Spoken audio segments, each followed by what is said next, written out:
இனிமே சொந்தக்கார பைய வீட்டு கல்யாணத்துக்கே போக கூடாதுப்பா. மொய்யின்றான் பையன்றான். 1000 தான் வசதியான குடும்பமா இருந்தாலும் பொண்ணுக்கு பொருத்தமா மாப்பிளைய பிடிக்க வேண்டாம். கண்ணங்கரேன்னு கருவாட்டு வியாபாரி மாதிரி இருக்கா. ஆமா, ஊர்ல இருக்க கல்யாணத்துக்கு எல்லாம் போய் கைய நினைக்கவும் பையனோட கலரை பார்க்கவும் இருக்கீங்க தவிர நம்ம குடும்பம் நம்ம பொண்ணுன்னு உண்டா? அடியே, அவசரப்பட்டு எனக்கு பொறுப்பு இல்லாதவன்னு பேரை வச்சிடாரு. மனசுக்குள்ளேயே கட்டடத்துக்கு அஸ்திவாரத்தை போட்டு வச்சிருக்கேன்டி. என்னதுங்க? நம்ம பக்கத்து வீட்டு முரளியை பத்தி நீ என்ன நினைக்கிற? அவனுக்கு என்னங்க, பையன் பார்க்க லட்சணமா தான் இருக்கான். இருக்கல்ல, அப்புறம் என்னடி இழுக்கிற? இருந்தாலும் 1000 காலத்து பயிர் இல்லீங்களா, அவசரப்பட்டு விதைய ஊனிட முடியுமா? பையன் என்ன குளமோ கோத்திரமோ? கொல்லமா? அடி போடி உங்க கொல்லமும் கோத்திரமும். நீ என்னமோ நவாபு பரம்பரையில போறத மாதிரி பேசுற. அடி போடி, நம்ம கோத்திரத்தை தோண்டினா குப்பை தாண்டி கிளம்பு. அப்பனாத்தா காலத்துல இருந்து ஆடு மாடு மேய்ச்ச குடும்பம் ஒண்ணுது, அடுப்பு கறி வித்த குடும்பம் என்னது? இதெல்லாம் வேணாங்க. என்னது கவுந்தடிச்சு படுத்துக்கிட்டா? குட்டி குட்டிக்கண்ணா கோமாடா. ஆமா, எவ்வளவு நவாபு பரம்பரையில பிறந்தவ இருப்பா, அவளை போய் கொஞ்சுங்க. அடியே, ஒரு கணக்குக்கு சொன்னேன். கடைசி நேரத்துல கொள்ளி வைக்க ஆம்பளை புள்ள இல்லையேன்னு நீ புலம்ப கூடாது, புரியுதா? ஆத்துக்கு ஒரு ஆம்பளை புள்ள வேணும்னா இப்படி படு, இல்லன்னா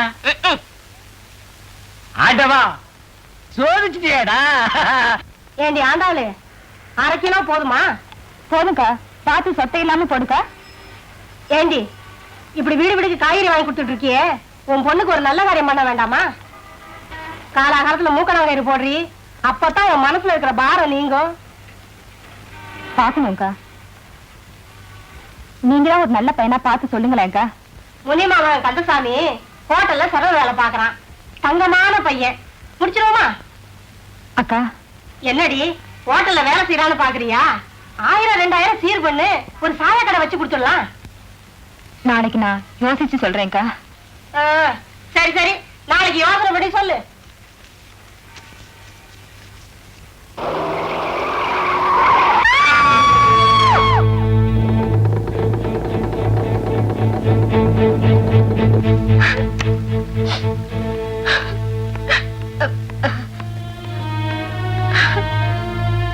என்ன சார் ஆச்சு? தலையில அடி பலமா பட்டுருச்சு, ரத்தம் நிறைய போயிட்டுது, பணம் அதிகமா செலவாகும்னு டாக்டர் சொல்றாரு. பணம்? அதனால எனக்கு என்ன பண்றதுன்னே புரியல தம்பி.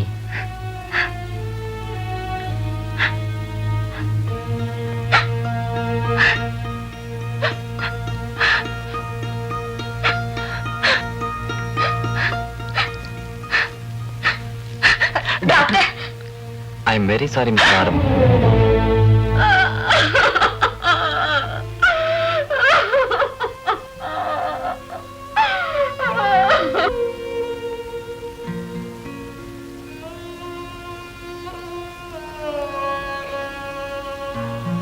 செல்வி,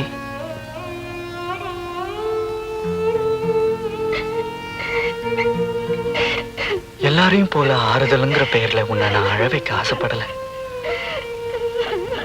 எல்லாம் தான் முடிஞ்சு போச்சே, இனிமே அழறதுல எதை விட்டுடலாம்னு இருக்கேன். எங்க அம்மா என்ன அனாதை விட்டுட்டு போயிடுச்சு. நீ அனாதையா? உன்னை தன் கூட பிறந்தவளா நினைக்க சுமதி இருக்கா? உன்னை தன்னோட மகளா நினைக்க அவங்க அம்மா அப்பா இருக்காங்க. அவங்க எல்லாம் இருக்கும்போது உனக்கு என்னமா கவலை? இதோ பாரு செல்வி, நான் இருக்கிற வரைக்கும் நீ அனாதை இல்லை. உனக்கு என்ன வேணும்னாலும் கேளு, நான் இருக்கேன்.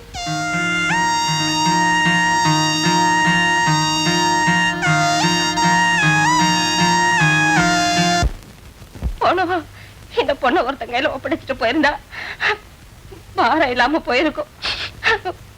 பாரத்தை என் தலையில கட்டிட்டாள. ஆமாண்டி, அவ சாவோட போராடிட்டு இருந்தா, டாக்டர் நிறைய செலவாகும்னு சொல்லிட்டாரு. மருமக புள்ள எடுக்க போற வயசுல மாறு நிறைய நகையை போட்டுட்டு நெடு நெடு நின்னுட்டு இருந்தியே, காது தோட்டையாவது கழட்டி கொடுக்கலாமான்னு உனக்கு தோணிச்சாடி? ஐயோ ஆமாங்க, எனக்கு தோணவே இல்லையே. உனக்கு தோணாதுடி. கொஞ்ச நாள் பழக்கம்னாலும் கழுத்துல இருக்கிற செயினை பட்டுன்னு கழட்டி கொடுத்ததே அந்த முரளி தம்பி. அதுதாண்டி மனசு. அடியே இப்ப சொல்றேன்டி, முரளி தாண்டி இந்த வீட்டு மருமக. அது வந்துங்க வந்துட்டும் போயிட்டு இருக்கு, எனக்கு டைம் இல்ல, மணி 12 ஆகுது.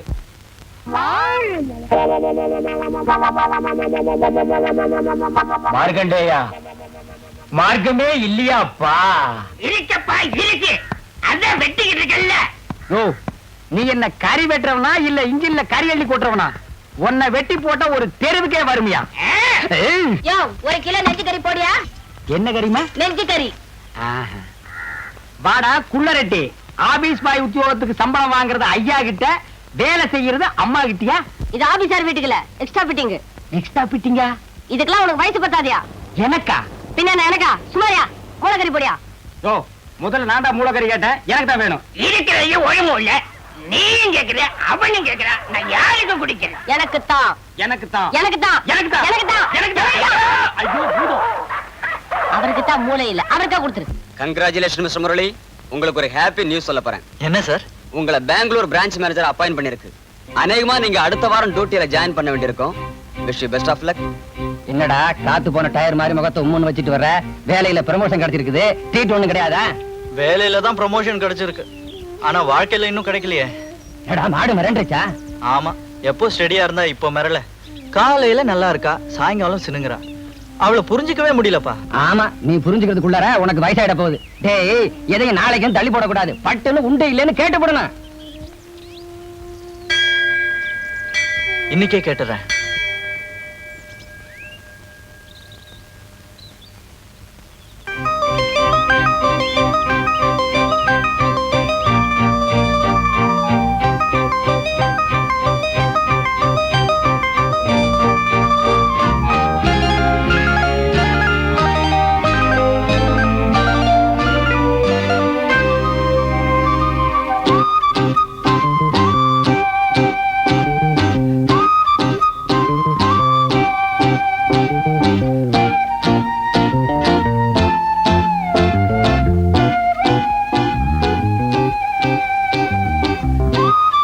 சுமதி, உங்ககிட்ட நான் கொஞ்சம் தனியா பேசணும். தயவு செஞ்சு இங்க இருந்து போயிடுங்க. ஜானகி அக்கா மாவுளுக்கு போட்டுட்டு இருக்காங்க, அவங்க வந்து தப்பா நினைச்சுக்குவாங்க. சுமதி, உங்களை என்னால புரிஞ்சுக்கவே முடியல. நான் உங்களை மனப்பூர்வமா நேசிக்கிறேன், உங்களை கல்யாணம் செஞ்சுக்க ஆசைப்படுறேன். ப்ளீஸ் இப்ப இதெல்லாம் பேசாதீங்க, அவங்க வந்தா தப்பா போயிடும். ஏன் இப்படி அடிக்க ஒரு தரம் அக்கா அக்கான்னு சொல்லி பயந்து சாகுறீங்க? நான் ஒண்ணும் உங்ககிட்ட அநாகரிகமா நடந்துக்கலையே. இப்ப நீங்க என் கூட பேசுறது எனக்கு பிடிக்கல. பிடிக்காதப்ப பேசுறது அநாகரிகம் தான். அக்கா வந்துடுவாங்க, தயவு செஞ்சு போயிடுங்க. இதுதான் உங்க பதிலா? ஆரம்பத்துல இருந்தே உங்க மௌனம் புரியாம தான் வார்த்தையில பதில கேக்குறேன். Please please. நான்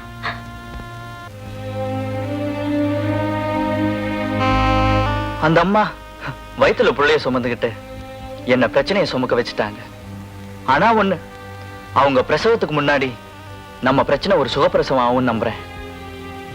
அடுத்த வாரம் நான் ப்ரமோஷன்ல பெங்களூர் போறேன். உங்க சம்மதத்தை பச்சை புடவையோட இதே குன்றத்தூர் கோவில்ல வர வெள்ளிக்கிழமை எதிர்பார்க்கிறேன்.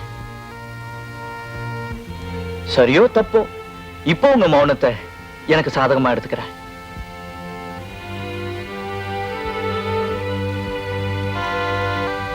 என்ன சுமதி, புறப்படலாமா? போலாங்கா. இல்ல, வேலை ஏதாவது இருந்தா இருந்து பாத்துட்டு போவோமேன்னு சொன்னேன். அதெல்லாம் ஒண்ணும் இல்ல, போலாங்கா. நம்ம நாட்டுல படிச்ச பசங்க சந்திர மண்டலத்துக்கும் செவ்வாய் கிரகத்துக்கும் ஒரு ராக்கெட்டாவது விட மாட்டாங்களான்னு நானும் பாக்குறேன். அத பத்தி ஒருத்தனுக்கும் அக்கறை கிடையாது. ஆனா அடுத்த வீட்டு காம்பவுண்டுக்கு மட்டும் ஆளுக்கு ராக்கெட் விடுறானுங்க. உனக்கு கூட ராக்கெட்லாம் வருது போல இருக்க. என்னம்மா மலைச்சு போய் நின்னுட்ட? அக்கா, எனக்கு ஒண்ணுமே தெரியாதுக்கா. எனக்கெல்லாம் தெரியுமே. அக்கா, அது வந்துக்கா, அந்த ஆள் தான் ஏதேதோ சொல்லிட்டு நான் வேண்டாம்னு சொல்ல வீட்டுக்குள்ள வீசி எறிஞ்சிட்டாரு. நான் அதை எடுக்க வேண்டாம் தான் நினைச்சேன். ஆனா நான் அதை எடுக்காம விட்டு வேற யாராவது பார்த்தா என்னை பத்தி தப்பா நினைப்பாங்களேன்னு தான் எடுத்தேன். ஆனா நான் அதை கிழிச்செறிஞ்சிட்டேன்க்கா, படி கூட இல்ல. ஏமா இந்தில எழுதியிருந்தானா? இல்லக்கா, தமிழ். நீங்க கூட என்ன நம்ப மாட்டீங்களாக்கா? உன்னை நம்புறேன், ஆனா உன் வயசை நம்ப முடியலையே. நானும் 16 வயசு தாண்டி வந்தவ தான். எனக்கும் ராக்கெட்லாம் வந்திருக்கு. நானும் உன்ன மாதிரி தான். எடுக்க கூடாதுன்னு தான் இருந்தேன். ஆனா அதை யாராவது எடுத்து அதை படிச்சு என்ன தப்பா நினைச்சுப்பாங்களோன்னு பயந்துதான் உன்ன மாதிரியே எடுத்தேன், உன்ன மாதிரியே படிச்சேன்.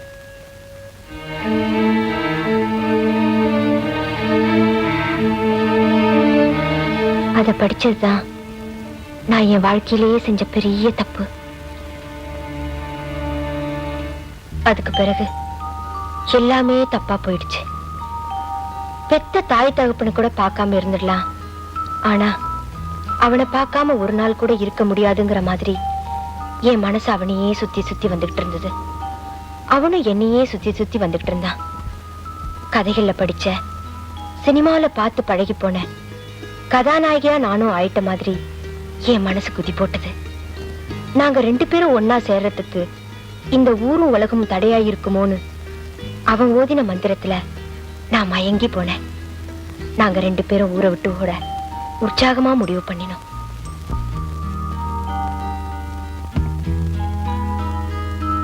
ஆசைய மனசுலயும் அம்மாவோட நகைகளை பெட்டியிலையும் சுமந்துக்கிட்டு அவனுக்காக ரயில்வே ஸ்டேஷன்ல காத்துக்கிட்டு இருந்தேன். அவன் வரல. தினமும் நேரம் கழிச்சு வர்ற ரயில் அன்னைக்கு நேரத்தோடவே வந்துடுச்சு. தினமும் சொன்ன நேரத்துக்கு முன்னாடியே எனக்காக காத்துட்டு நிக்கிறாவ அன்னைக்கு நேரம் கழிச்சு கூட அங்க வரவே இல்லை. ட்ரெயின் போயிடுச்சு, ஆனா அவன் வரவே இல்லை. அவனோட கோடத்தனம் அவனை வரவிடாம தடுத்திருக்கோன்னு முடிவு பண்ணினேன். அவனுக்கு பதிலா எங்க அப்பா வந்தார்.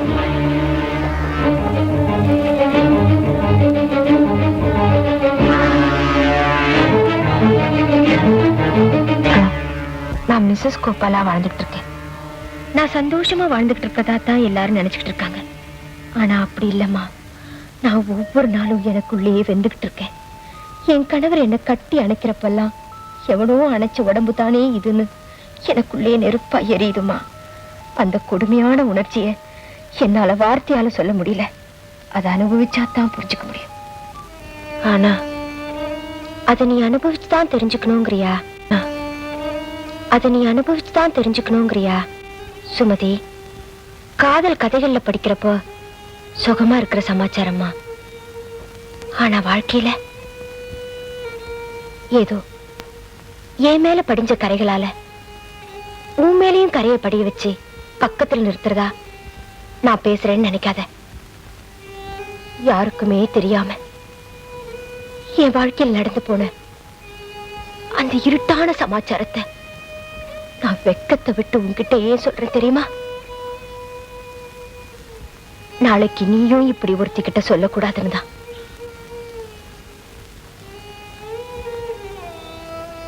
என்னோட அனுபவத்துல காதலுங்கிறது ஒரு அவசரமான உணர்ச்சிமா. கல்யாணம் ஒரு அமைதியான உணர்ச்சி. காதலிச்சுதான் தீரணும்னு உன் மனசு கட்டாயப்படுத்தினா தயவு செஞ்சு கல்யாணம் பண்ணிக்கிட்டு அப்புறம் காதலி.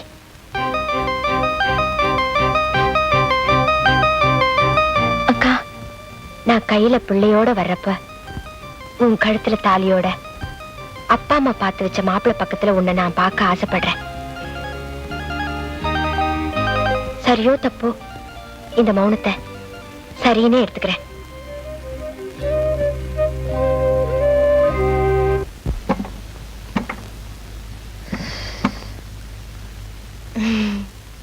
சாப்பிட்டீங்களா? அப்பா,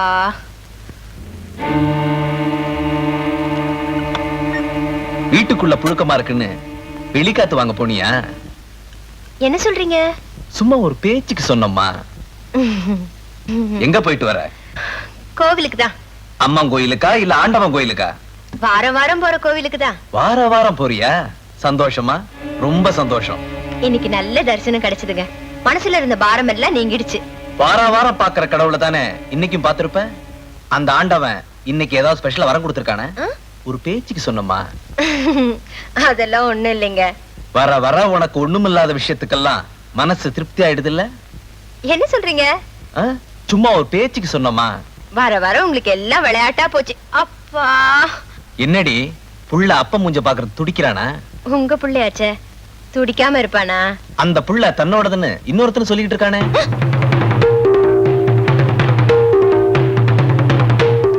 போஸ்டர்ல வெடிகுண்டு வந்ததுன்னு நியூஸ் பேப்பர்ல படிக்கிறப்போ எனக்கு வேடிக்கையா தான் இருந்தது. ஆனா அந்த வெடிகுண்டு என் வீட்டு அட்ரஸ்க்கே வந்துருச்சேடி. என்ன சொல்றீங்க? நான் என்னடி சொல்றது? அதான் வாசனைக விளக்க உரையே எழுதியிருக்கானடி.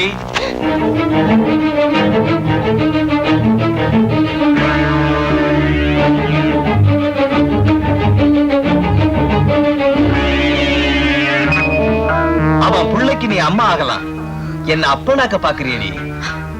சத்தியமா இந்த தாலி மேல ஆணையா சொல்றேங்க, நான் உங்களுக்கு துரோகம் செய்யலைங்க. இத தாலி கட்டுறதுக்கு முன்னாடி அவன்கிட்ட சொல்லிருப்ப, தாலி கட்டுறதுக்கு பிறகு இப்ப என்கிட்ட சொல்றிய? உன் மனசுல ஆழமா பதிஞ்சிருக்கிற டைலாக்கே இதனடி. தயவு செஞ்சு என்ன நம்புங்க, நான் எந்த துரோகமும் செய்யலைங்க. வயித்துல இருக்கிற இந்த புள்ள மேல ஆணையா சொல்றேன், என்ன நம்புங்க. வயிறு நிறைய துரோகத்தை சுமந்துக்கிட்டு வாய் நிறைய பொய் சொல்றிய. என் மான மரியாதை எல்லாத்தையும் அந்த லெட்டர் வச்சு எந்த முடிவுக்கு வந்துடாதீங்க. நான் காதலிச்சது உண்மைதான், ஆனா உன் கதையை தான் இந்த லெட்டர் விளக்கமா சொல்லுதடி. நான் எது தப்பு பண்ணலைங்க. இந்த குழந்தை உங்களது தாங்க. ஏன் குழந்தை இல்லடி, இது அவன் குழந்தை. ஓடி வெளியே. என்ன நம்புங்க. ஜானகி, ஜானகி, சுமதி, ஜானகியை பாத்துக்க, நான் பால் சுட வச்சு கொண்டு வரேன். பத்திரமா பாத்துக்க, நான் போய் டாக்டர் கூட்டு வந்துடுறேன். அக்கா, அக்கா,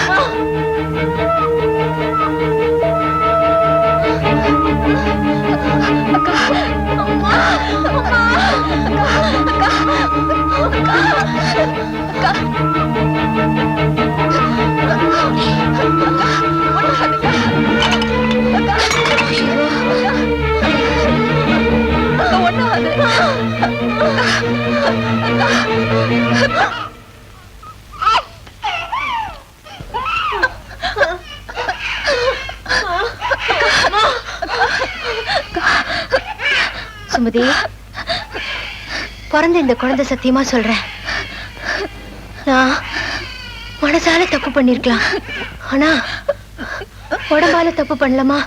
கல்யாணத்துக்கு முன்னால நான் ஒருத்தரை மனசார காதலிச்சது உண்மைதான், ஆனா அந்த தப்புக்காக இன்னைக்கு நான் எந்த நிலைமையில தண்டனை அனுபவிக்கிறேன் பாத்தியா? நான் செத்தாலும் எனக்கு வந்து இந்த அவமானம் சாகாது. சுமதி, நான் ஏன் உன்னை அடிக்கடி எச்சரிக்கை பண்ணினேன்னு இப்பவாது புரிஞ்சுக்கிட்டியா? வேலி இல்லாம விதை விளைச்சல் ஆகுறதும் சரி, தாலி ஏறாம பொம்பளை தலை தூக்குறதும் சரி, என்னைக்காவது ஒரு நாள் அது ஆபத்துல தாமா போய் முடியும்.